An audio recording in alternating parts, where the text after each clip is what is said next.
السلام عليكم ورحمة الله وبركاته. ازيكم حبايبي؟ عاملين ايه؟ يا رب تكونوا بخير. اهلا بمتابعيني الامارات. النهاردة هنعمل نوع حلويات حلو قوي.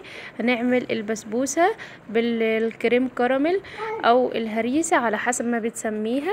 عايزة اقولك انتي لو خايفة ان انتي تعمليها او بتخافي منها ان هي تطلع مهرية او ناشفة او اي حاجة، بعد الفيديو دوت هتتقنيها جدا ومش هتخافي بعد كده ان انت تعمليها على طول في البيت. معايا هنا 3 اكياس من البسبوسة.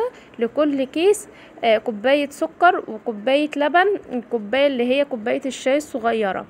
انا حطيت هنا في الحلة نعمل اول حاجة الكراميل. حطيت السكر على في الحلة على طول من غير اي حاجة، وهوطي عليه النار جدا وهو تقليب مستمر لحد لما يتكرمل.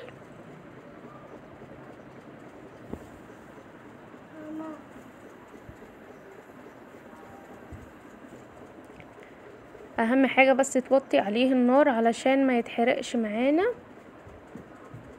وتبدأي تقلبي فيه كده. هو ابتدى يسيح معايا، لو ملاحظين في الفيديو ابتدى يسيح.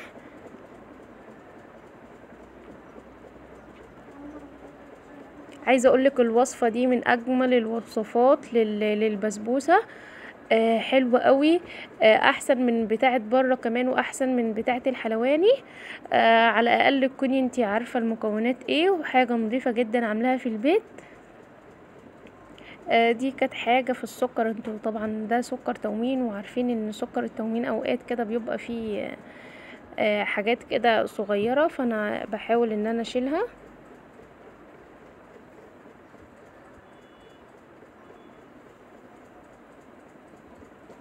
ان شاء الله بعد الوصفة دي مش هتبطلي تعمليها ابدا بنفس الطريقة. يعني انسي اي طريقة تانية، لا ناشفة ولا عاملة. في بسبوسة كده بتيجي تعمليها بتلاقيها مشققة، الوش بتاعها مشقق كده وناشفة خالص. لا دي بصوا جميلة، جربي بصي نفس الخطوات كده وهتكون جميلة. معايا هنا السكر بعد ما تكرمل هنزل بيه بقى ب3 مكعبات من الزبدة. دي زبدة فرن، اي نوع زبدة عندك حطيه. وانا على فكرة هحط سمنة تاني، بس انا حطيت الزبدة الاول علشان طعم الكريم كراميل بيظبط بالزبدة مش بالسمنة. بس انا ضفت سمنة بلدي علشان اعزز النكهة بتاعة البسبوسة. تبدأي تقلبي كده، بس خلي بالك علشان لما بتقلبي كده بتعمل فوران جامد، ممكن يحرقك لا قدر الله. ربنا يعافينا ويعافيكم.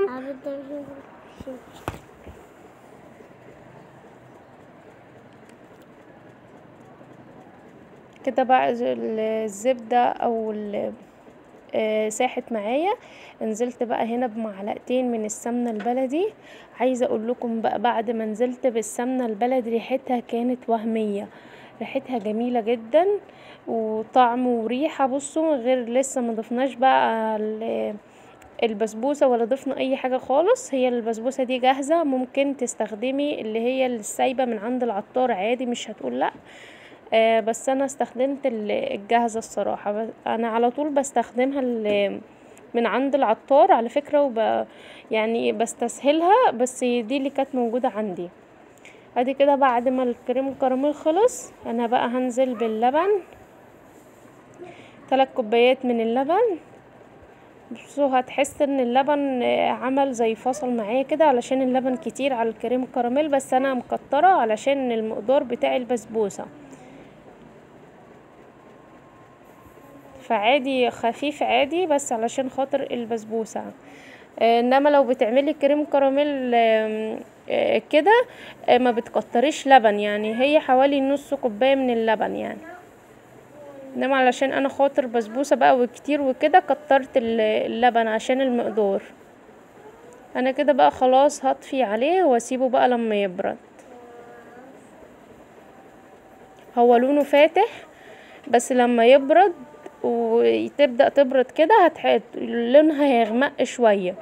يعني لو شفتوها هتفتكروا ان هي محروقة او لونها غامق قوي، بس هي لازم تكون نفس اللون علشان تطلع معانا البسبوسة اللي شفتها في الاول كده.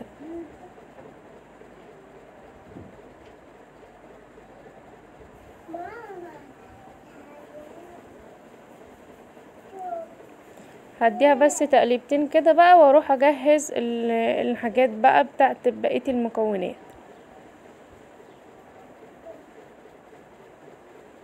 بصوا عادي الحاجات اللي فيها دي عادي جدا ما فيهاش اي حاجة. فلو حصلت معاكي ما تخافيش، هي بتبقى كده يعني.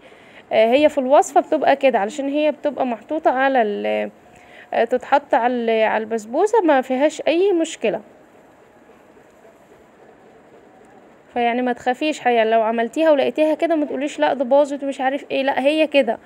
يعني الكريم الكراميل لما بتزودي لبن بيكون خفيف زي كده. فما تخافيش من حاجة زي كده، ان شاء الله هتبقى زي العسل.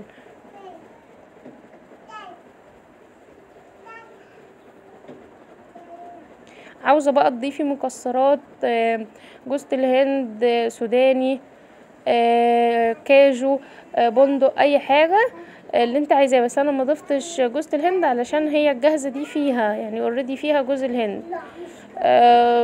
ما انا بحبها سادة الصراحة، يعني ممكن انت تزيني كده من فوق بالبندق او الفول السوداني،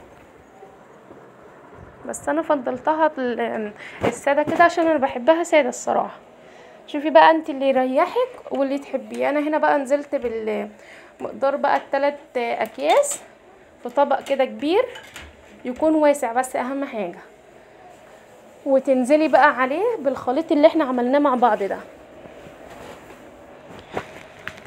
بصوا بقى ما بردت، هي مش بردت قوي يعني، هي سخنة بس مش بردت قوي. لما فضلت شوية ما هديت من على النار لونها غمق، الخليط اللي احنا عملناه لونه غمق، فهو لازم يكون غامق الدرجة دي علشان يديكي نفس اللون اللي احنا شفناه في اول الفيديو بتاع البسبوسة نفسها، يكون بني كده. معايا هنا بقى صينية وحطيت فيها يعني حوالي بصوا نقطتين كده من الزيت، ونزلت بقى بالمكونات كلها في الصينيه.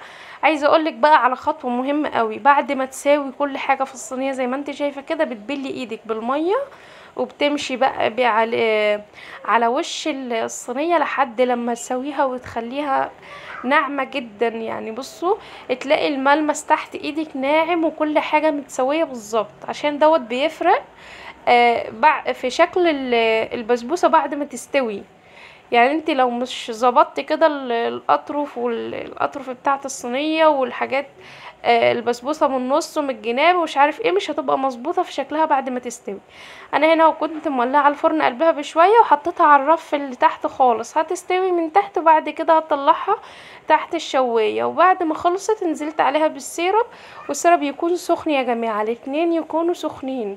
ما تسمعيش بقى من حد يقولك لا لازم البسبوسه تكون سخنه والسيرب بارد، او السيرب سخن والبسبوسه بارده، لا كده بتبقى ناشفه. هو ده اللي بينشف البسبوسه منك، ان انت السيرب بيكون بارد. لازم يكون السيرب سخن، يعني سخن مولع لسه شايلاه من على النار. ونفس الكلام البسبوسه، يعني لو تلاحظوا اول ما حطيت عملت دخان عشان الاتنين سخنين. اول ما تشرب معاكي يعني اول مغرفه انا حطيتها، لو تلاحظ ان هي شربت السيرب كله بسرعه، دي الخطوه دي اعرفي ان البسبوسه دي ناجحه معاكي. لو وقفت على طول في ساعتها فيها كده، اعرفي ان فيها حاجه غلط. هي طبعا دي كده واقفه عشان انا حطيت كتير، بس عادي لا يعني لازم تكتري علشان هي ما شاء الله يعني اعلى من نص الصينيه، فلازم هتشرب ده كله في الاخر. فما تخافيش من حته زي دي، وانت بعد ما تشرب اللي انت حطيتيه في الاول حطي عليها تاني وهي هتاخد المقدار كله. طبعا انتوا عارفين بقى السيرب، انا حطيت 3 كوبايات ميه، 3 كوبايات سكر على كوبايه ونص من الميه، يعني هو ده المقدار، اقل حاجه 3 كوبايات ميه على كوبايه ونص، 3 كوبايات سكر على كوبايه ونص من الميه. فانا كنت عامله 6 كوبايات على 3، يعني 6 كوبايات سكر على 3 كوبايات ميه، خدت مني المقدار كامل، مقدار السيرب كامل.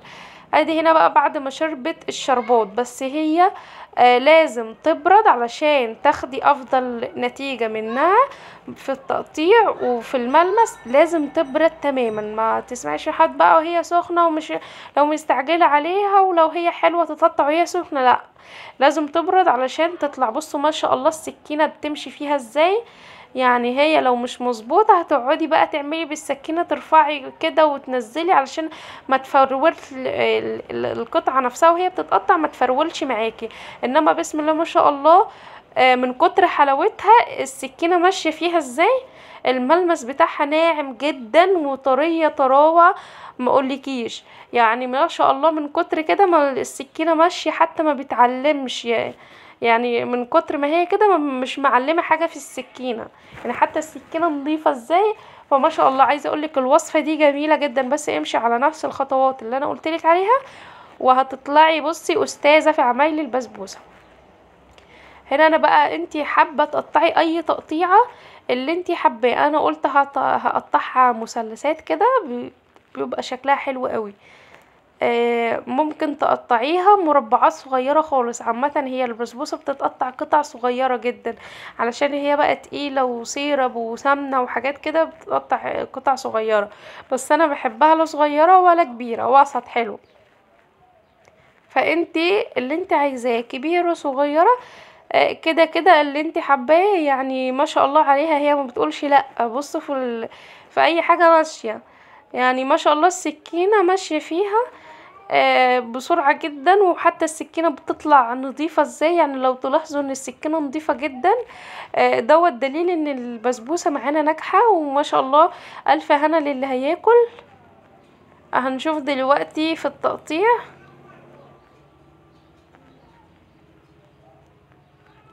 عايزة اقول لكم ان هي طرية جدا، يعني من كتر طراوتها انا كنت محتارة اطلعها ازاي من الصينية علشان تطلع زي ما هي ما تتعملش مني، يعني ما تتكسرش مني او تتفرول كده من كتر ما هي طرية. بصي هتبداي تطلعي كده بالسكينة. بصوا انا حسيت ان هي هتتقسم مني.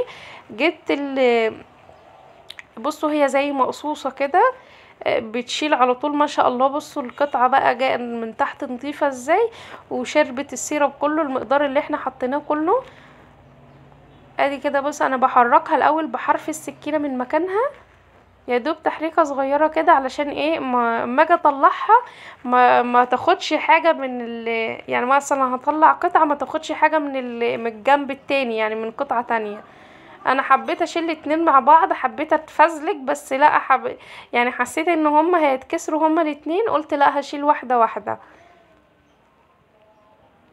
ما شاء الله عليها جميلة. عايزة اقول لكم ان هي يعني في ثانية عجبت الولاد جدا، يعني ما شاء الله عليها. اكلنا منها اكل بالهنا والشفا يا رب وان شاء الله تبقى جميلة لما انت ان شاء الله تجربيها.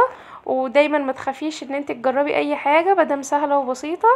الطريقة بتاعتي هتعتمديها بإذن الله من كتر سهولتها وحلاوتها في الطعم واللون، وطعمها جميل جدا. جربيها بقى وما تنسينيش بقى في كومنت جميل كده ودعوة جميلة زيك. ولو متابعاني على اليوتيوب تابعيني على الفيس، والعكس صحيح لو على الفيس على اليوتيوب. ان شاء الله انا قربت ان انا احقق الشروط بتاعه اليوتيوب، فاتمنى يعني تدعموني علشان احقق بقية الشروط المطلوبة.